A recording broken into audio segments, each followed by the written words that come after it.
Hi, it's Claire at Classroom Secrets again. It's a bit weird doing this at night because it's so dark. So I'm going to try not to give you that glare going on there. But anyway, so you'd be pleased to know that there is cake. I know I said there'd be no cake, but there is. I was baking today with my nephew. Look at that, brownie. Yeah, the thing is there's no sugar in it, so it's not very good. It's low carb, but I'm sure it'll taste lovely. It's actually really dark chocolate because what it is, Edward bought me 90% cocoa chocolate thinking that it'd be really nice, but it's just horrible. So I just thought, I know, I'll put it in the brownies. It's made the brownies alright, so that's okay. I sent out a thing this morning. We thought we'd try it, but we're not sure that it's actually giving people notifications of the live video. So we could do with finding out if that worked. So if this is the same live video that you signed up to this morning, if you said you wanted a notification, then if you could let us know, that'd be really helpful, please, because Facebook didn't really tell us what to do. So we're a bit confused when it came to the time. So anyway, sorry, I'm looking at my notes because I've got to write notes. Right. So I said last time that some people had been in touch. People just keep getting in touch, which is really nice. Somebody called Sarah said the other day just how much she loves our resources, and I thought it was just really nice. So if you love our resources, please get in touch because we just love hearing about it. We just love being told that we're wonderful, you know. But she just has some really nice things to say. So thank you, Sarah. Yeah, on that note, if you haven't signed up to Classroom Secrets yet, why haven't you? Why haven't you? Because it is honestly amazing. I'm going to show you some amazing things today inside the baseline maths assessments. They just are just mind-blowing. I just think they're absolutely super. I just think they're going to make a really big difference. So yeah, if you haven't signed up to Classroom Secrets, you haven't got a subscription, then it's definitely worth getting for September. And if you do sign up in August and then you get your school to sign up in September, then you'll get your money refunded and the school will actually get your user account for free, and they'll just pay for all the other teachers, but not for you. That's brilliant. And you know, it's actually really cheap. It's only £24 a teacher. £24 a teacher, and you know, it could be a lot more expensive, let's put it that way. But it, you know, we want to keep the cost low. So anyway, I just wanted to say as well, before I get into the baseline assessments, particularly on the baseline assessments, that I'm just so proud of the team. I'm just so proud of the team because, you know, when I first started, so one of the major things that we're known for is guided reading. And I actually wrote a guided reading pack, but I didn't write it as a guided reading pack. I actually thought, because I was a tutor at the time, I thought that I was writing it for parents to sort of do at home with the children. And one thing that I thought was missing was when you do a English unit, if you're doing a newspaper report, then you can obviously find short newspaper reports, but at the time you had to do like stories set in another culture, and they were always really long, and I wanted to make stories that basically would be like the children had to write.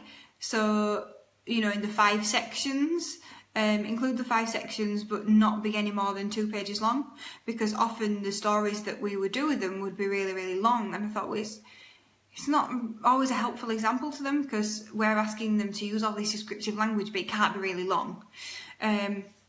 So I originally did it as that, and I thought actually teachers would really like it.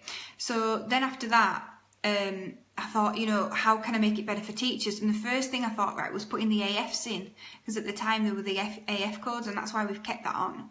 So it was just thinking like that. That was my mindset for the business. What can you do to make things easier for teachers?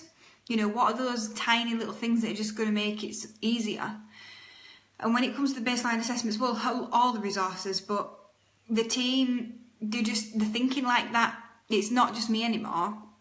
they're thinking like that as well. So, I mean, Ashley, Sue and Sian, they're the ones who have mainly worked hard on these, and obviously Emily and Jill have uploaded them as well.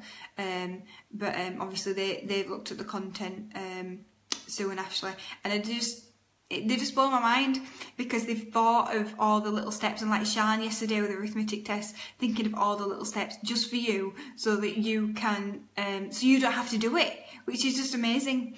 So anyway, I'm just going to show you inside because I think they're really good. So you might have looked already because there are a few, so let's turn this. Yeah, okay. So obviously if you want to find it, I'm a bit further away than I want to be, but I'll do my best. So baseline will get you to it if you type in that. Do you like this new homepage, by the way? Anybody? Anybody?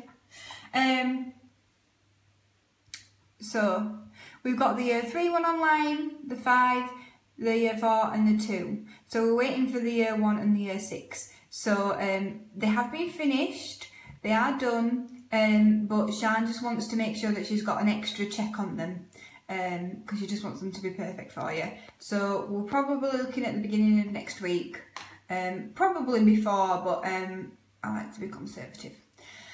So this is where you'll find them, and we've put autumn so that you know the design for the beginning of the year, but I'll talk about whether you do that or not in a minute. Okay, so let's just look inside them then. So this is the year 2 one. So I've zoomed out a bit because I thought it might be a bit easier to see.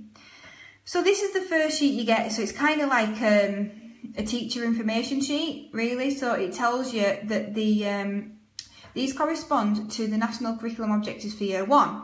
And I know it's year 2, but there's a good reason for that, and that's because they haven't learnt anything yet, because you're doing this at the beginning of the year. So you really want to check against the year 1 objectives to see what they are capable of doing. And if you've got children who are possibly quite ahead, then I suppose you could give them the next year and decide and see what they can do and what they can't do. So it just explains here that you know, it's just to help you with sort of initial levelling, and then you know sort of what you've built on as well. So let's go further down. So then you will find all the curriculum objectives. So we've put every single one that they cover in the document, and it's pretty much every single one. There's the odd one, which is practical, and I can't remember if it's in this one or not, which will say not covered, but it's very few and far between. And you'll be pleased to know that these are also hyperlinked as well.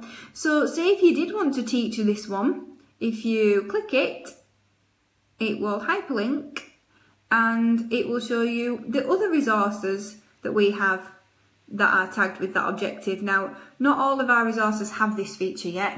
We are going through and putting the objectives on, but I mean, we've got over 1,200 resources or something. So yeah, it's a big job. So we're going through it. We are going through it as and when we can. So that was just a little thing I thought I'd show you. If you didn't know that, that's what we've been adding. So they are hyperlinked, but also the question numbers here. So we've done them in order because we thought that would make the most sense. So obviously question 1 is this objective, question 2 hits this objective, 3 this one, 4 and 5 there's 2 questions for this objective here.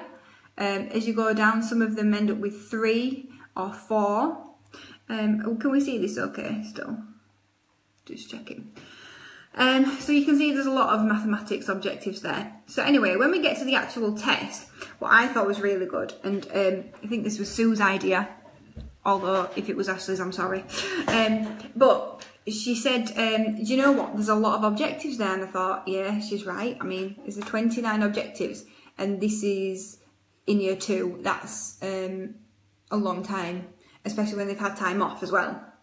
So they've actually been split into sections for you as well. So if you just want to do the number and place value, then you could just give them the number and place value section and then give them the addition and subtraction another day. So a good suggestion that we thought might be, you could either do it, do a section or a couple of sections every day that week, the first week back. Or if you wanted to do just number and place value first, then maybe you just give them the number and place value to assess them on that, and then do the work that you're going to do on number and place value. And then when you come round to doing addition and subtraction, you could give them this first. So even though we've done autumn, we've said autumn on it, it is sort of the start of those objectives, if that makes sense, in that strand. So I'll just show you a bit more inside the year 2 one. This is what it looks like. So you can see that we've covered everything. So you've got measurement there as well. I'd like to think they're set out quite nicely. We like to make sure that there's no white spaces, although there's some there. But these are the answers. You know, I like to save paper. So you've got your answers set out just as you'd expect in a test. Hopefully that's really helpful to you as well. So that's inside the year 2 one. So if you'd like to see inside the year 3 one, it's exactly the same, but obviously these are now objectives for year 2 instead. You've got all your objectives and they're still hyperlinked. This one covers all these. It's this one as well, this objective. So we'll keep going down until we get to the actual tests. And there we go, we've got the number and place value.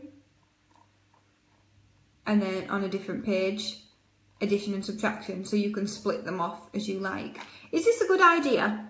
Anyone really liking this? There's no comments, you see. I don't know what you feel about it, I'm just talking to the air. Inside the year 3 one, this is here. Sorry, year 4, it's because I've just read year 3 objectives. Scrolling down.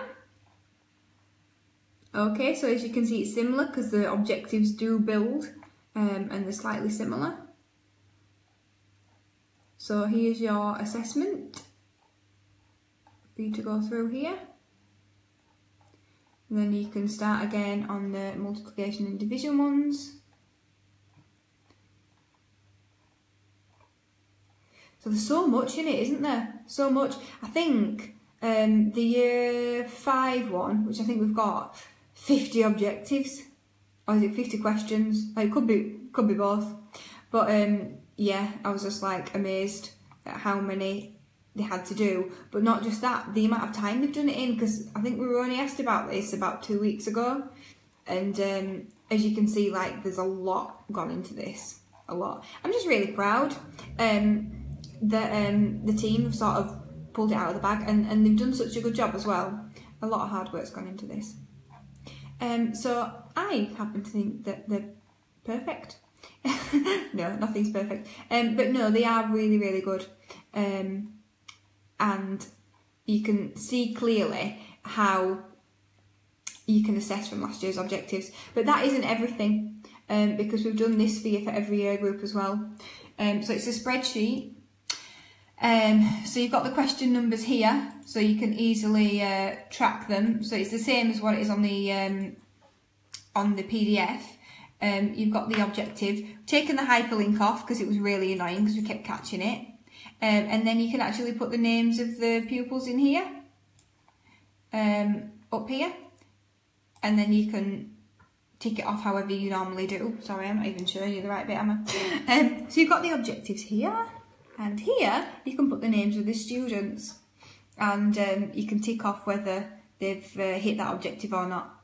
So we thought that was going to be useful. So when we were asked for these baseline assessments, we were asked for something that would be I might as well turn it around now.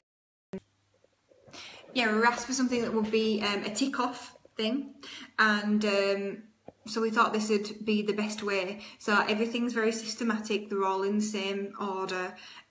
You've got your number and place value first, especially as many people do that at the beginning of the year. So let us know what you think. So they've got the year 1's coming, the year 6 coming. The year 1 will be a bit different because it's on the objectives from the reception year. So I've had to do a little bit more research into that, but Ashley's on that because she's the expert in Key Stage 1. So yeah, speak to me, peoples. Please speak to me. Nobody's speaking to me. well, I can see lots of people have joined, which is nice. Let me just check if I've said everything on my notes.